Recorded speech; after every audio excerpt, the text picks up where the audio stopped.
부처님의 이러한 자세한 설법을 듣고도 아난과 대중이 흔들림이 없는 진실한 마음의 소재를 알지 못하고 망연하여 어찌할 바를 모르고 있었다.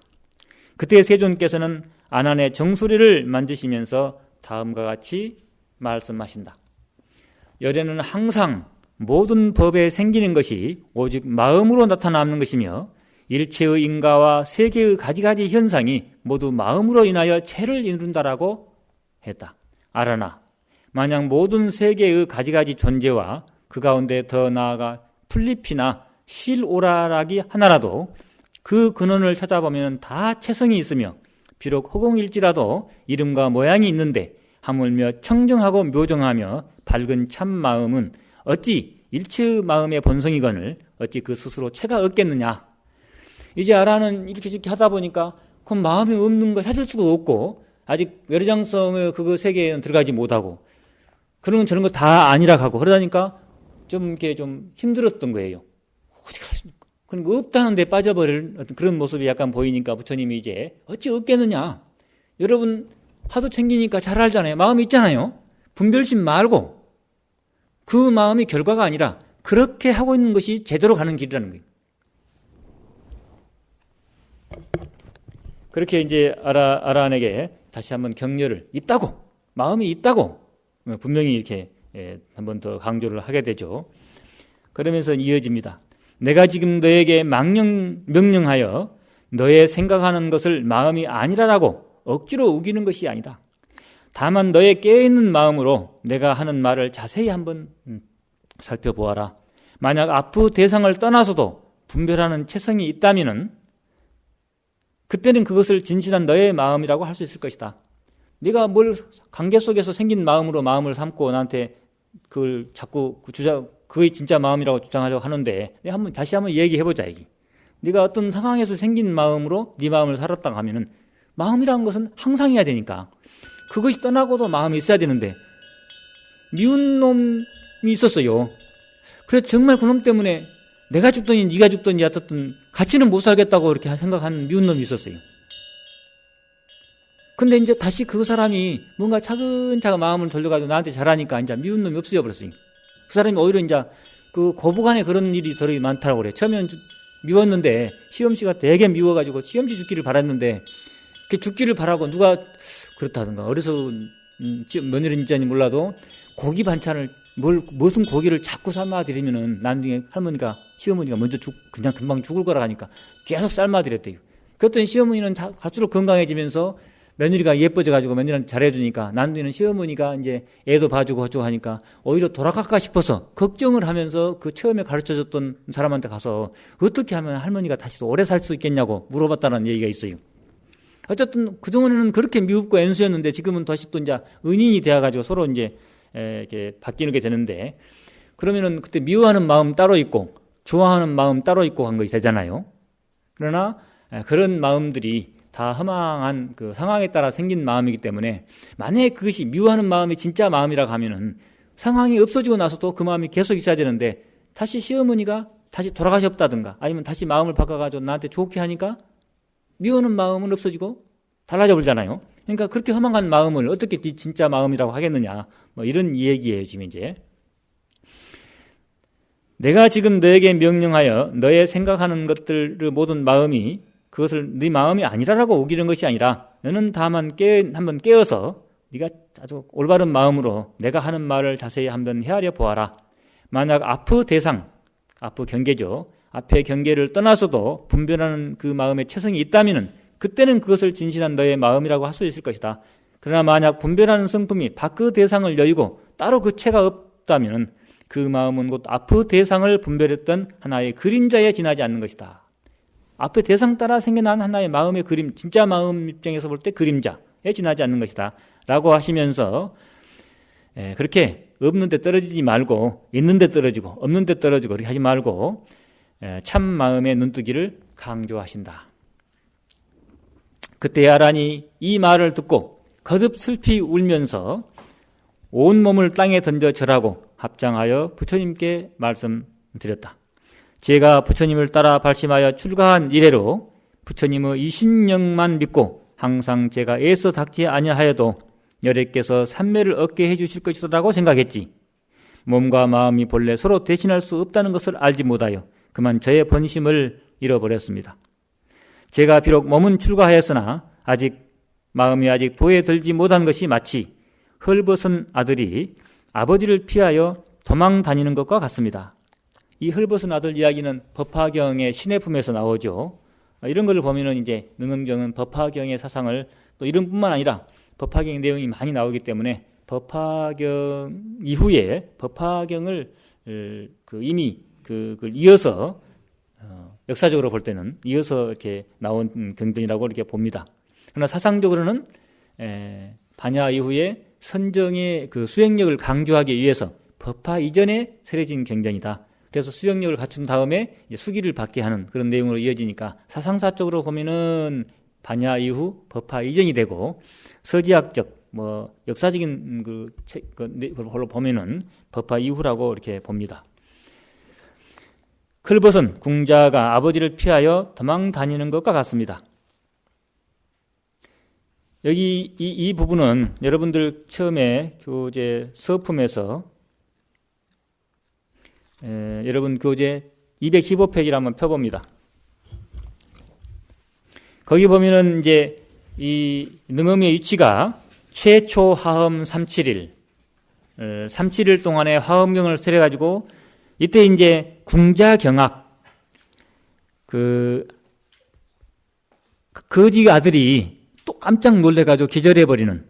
왜 그러냐면은 아버지가 아들을 이제 잃어버리고, 항상 아버지는 부자가 된 거부 장자인데, 아들을 잃어버린 것이 한탄, 독자였는데, 아들을 잃어버린 것 장사로 하다가 어디 가다가 잃어버렸거든요.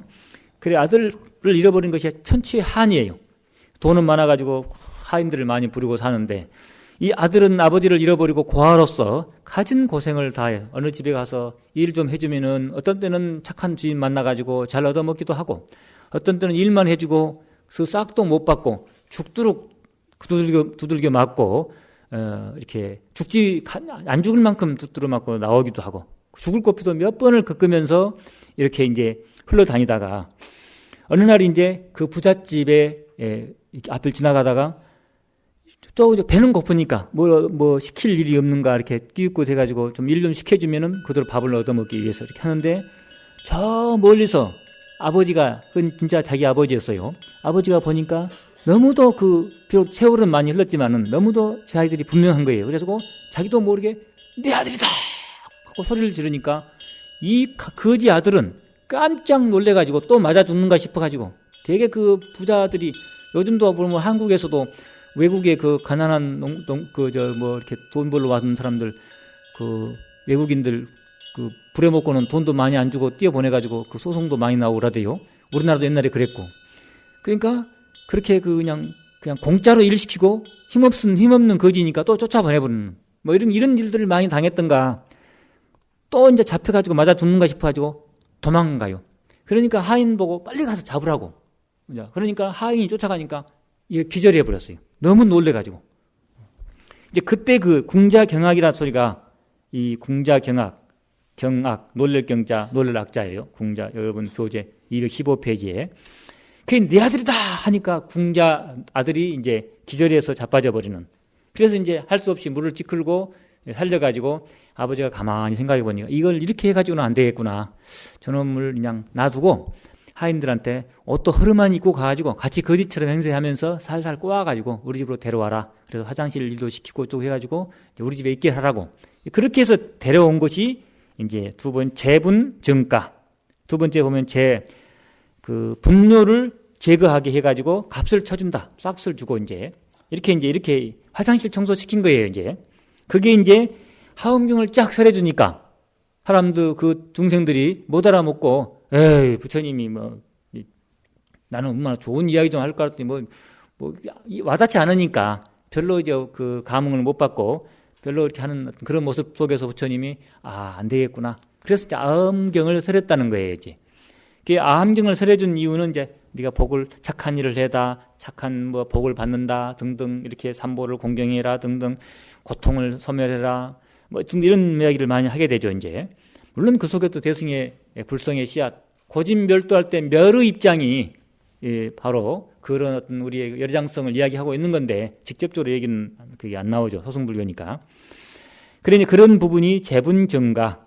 그 다음에 이제 방등부 경전을 설해 준 것은 이제 출입자재.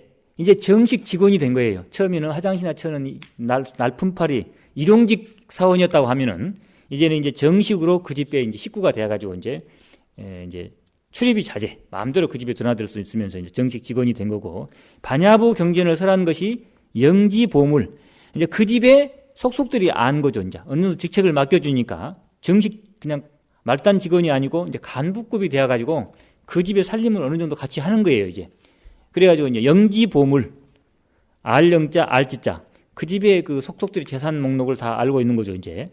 그렇다 법화경에서 이제 전부 가업을 전체를 이어주게 후계자로 삼았다는 거죠, 이제. 사실은 이러저러해서 이 아들을 내가 어디서 잃어버렸는데 이러저러한 과정 속에서 우리 집에 왔다가 이렇게 해가지고 우리 집에 직원으로 들어왔고, 이제 사실은 이 사람이 내 아들이라고.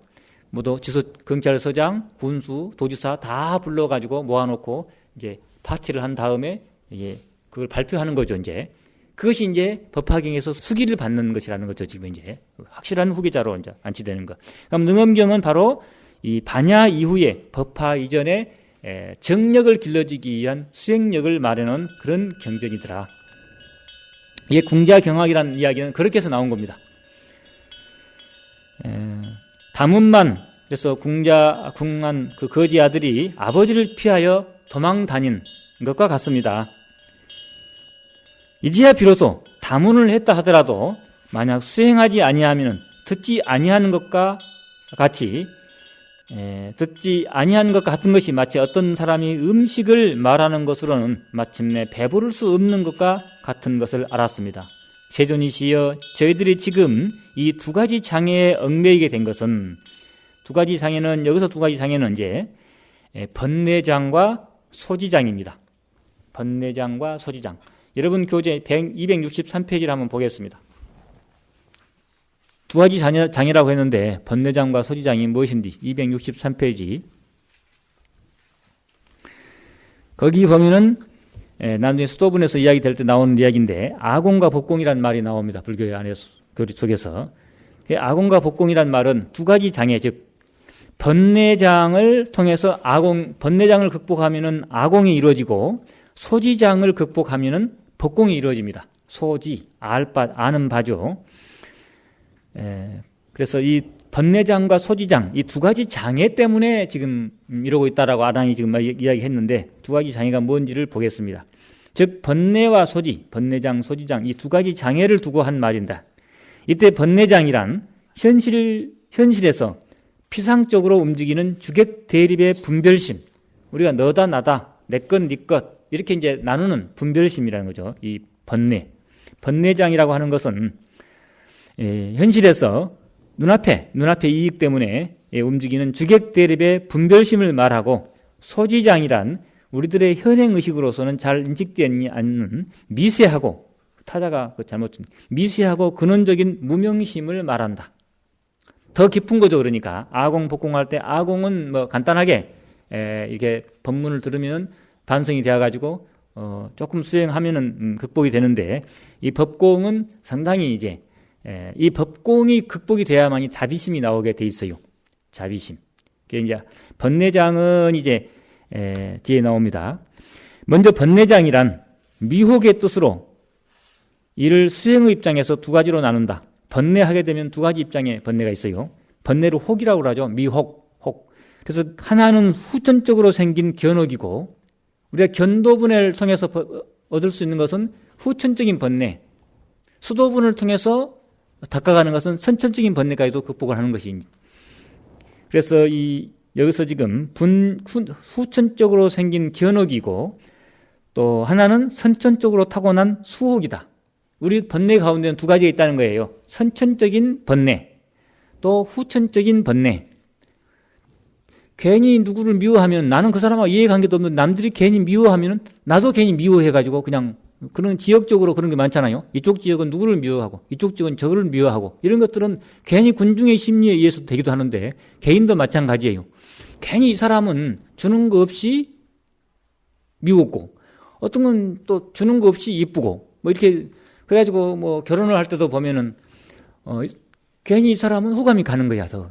그러니까 자기의 업 속에, 그 자기 오빠라든가 아버지, 이런 사람들이 이제 많이 이렇게 인식되어 있는 사람은 그 비슷한 사람 만나면은 호감이 가는 거예요. 또 마찬가지, 자기 어머니, 누나, 뭐 이런 거에 조금 이렇게 돼 있으면은 또 그런 사람을 보면은 괜히 또 호감이 가고, 갑자기 자기하고 너무 다르면은 결혼 잘 안 하려고 하죠. 외국 사람과 결혼하기 쉽지 않잖아요. 결혼하면 한국 사람과 하려고 하지. 할 수 없으니까 외국 사람 한 사람도 있고, 또 어떤 인연이 되어가지고 한 사람도 저러는 있지만은 대다수는 한국 사람을 좋아합니다. 그것은 결국 자기 사랑이에요. 내가 이 사람이 사랑스럽다 할 때는 내가 좋아하는 것을 그 사람이 많이 가지고 있어요. 내가 싫은 짓거리만 맨날 하면은 그 사람 싫죠. 그러니까 결국은 자기 사랑이에요. 자기가 자기를 사랑하는 거예요. 어쨌든 그래서 견혹과 수혹이 있는데, 번뇌에는 이렇게 두 가지 혹이 있다. 견혹이란 견도의 수타원가에서 단번에 끊을 수 있는 이치적 번뇌. 그리고 수혹이라는 것은 견혹이란 수타원가, 사과에 보면 소송 사과가 있죠. 아나함가, 수타함가, 수타원가, 또 아나함가, 아라함가, 이렇게 네 개가 있는데 제일 처음에 수타원가가 예류가라 해가지고 이치적으로 완전히 깨달은 사람이 이제 수타원가의 초가에 들어갑니다. 그 다음에 이제 그 초가에 들어갔을 때 견혹이 끊어진 거예요. 견혹은 견도분에 의해서 내용들이 이제 견혹을 끊어지기 위해서 내용이죠, 이제.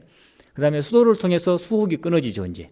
그러면 수혹이 끊어지면은 탐진치 등등이 끊어져요, 이제. 그러면서 자비심이 나오게 돼 있습니다. 이런 구조인데 다음에 다시 보기로 하고, 두 가지 번뇌, 여기 다시 교재 227표로 넘어옵니다. 저희들이 지금 이 두 가지 번뇌장과 소지장에 얽매이게 된 것은 참으로 고요하고 항상한 심성을 알지 못한 까닭이니, 결국 열애장을 알게 되면은 계속 열애장에 철저히 가고 열애장을 순수하게 가면은 이 번뇌장과 소지장은 다 끊어지게 되겠죠. 은하옵건대 열애께서는 헐벗은 저희들을 불쌍히 여기시고 모명심을 드러내어 저희들의 도안을 열어주소서. 도안은 깨달음을 이루기 위한 인의 입장에서 어떤 그 모습이죠.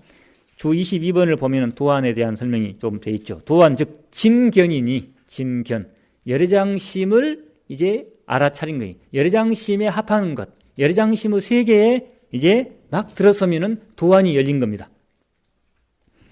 화두가 항상 성석하면은 도안이 열려 있는 상태죠. 이제 그것이 계속되고, 그것이 이제 시작이니까 그게 계속 되면은 이제 궁극에는 많은 생을 통해서 할 수도 있고 단박에 할 수도 있고 궁극에는 열애가 되겠죠.